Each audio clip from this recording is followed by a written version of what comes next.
ஆர்வலர்கள் மத்தியில் பெரும் எதிர்பார்ப்பை ஏற்படுத்திய பீவர் சூப்பர் மூன் நிகழ்வு நேற்று பௌர்ணமி தினத்தில் வானில் கண்கவர் காட்சியளித்தது. இந்த வருடத்தில் தோன்றிய சூப்பர் மூன்களில் இது இரண்டாவது மிக பிரகாசமான நிகழ்வாகும். இந்த அரிய நிகழ்வில் முழு நிலவு வழக்கமான அளவை விட 14% பெரிதாகவும் மற்றும் 30% அதிக வெளிச்சத்துடனும் ஜொலித்தது. இந்திய நேரப்படி நேற்று மாலை 6:49 மணியளவில் நிலவு அதன் பிரகாசத்தின் உச்சத்தை எட்டியதாக வானியல் ஆய்வாளர்கள் உறுதிப்படுத்தினர். நிலவு பூமியை சுற்றி வரும் சுற்றுப்பாதை ஒரு நீள்வட்ட வடிவம் கொண்டது.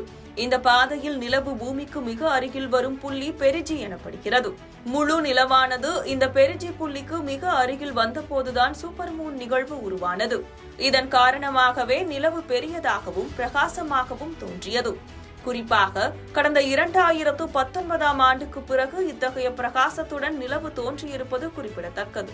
நவம்பர் மாத பௌர்ணமி நிலவுக்கு பீவர் மூன் என்று பெயரிடப்படுவதற்கு ஒரு சுவாரஸ்யமான பின்னணி உள்ளது.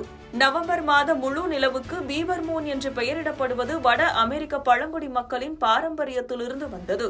குளிர்காலம் தொடங்குவதற்கு முன் பீவர்ஸ், அதாவது நீர் நாய்களின் அடர்த்தியான ரோமத்தை குளிருக்காக சேகரிக்க வேட்டைக்காரர்கள் கூண்டு வலைகளை அமைக்கும் காலத்தை இது குறிக்கிறது.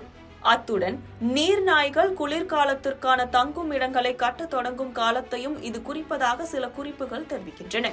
இந்த அரிய நிகழ்வு உலகம் முழுவதும் தெளிவாக தெரிந்தது. இந்தியாவிலும் மக்கள் இதனை கண்டு ரசித்தனர்.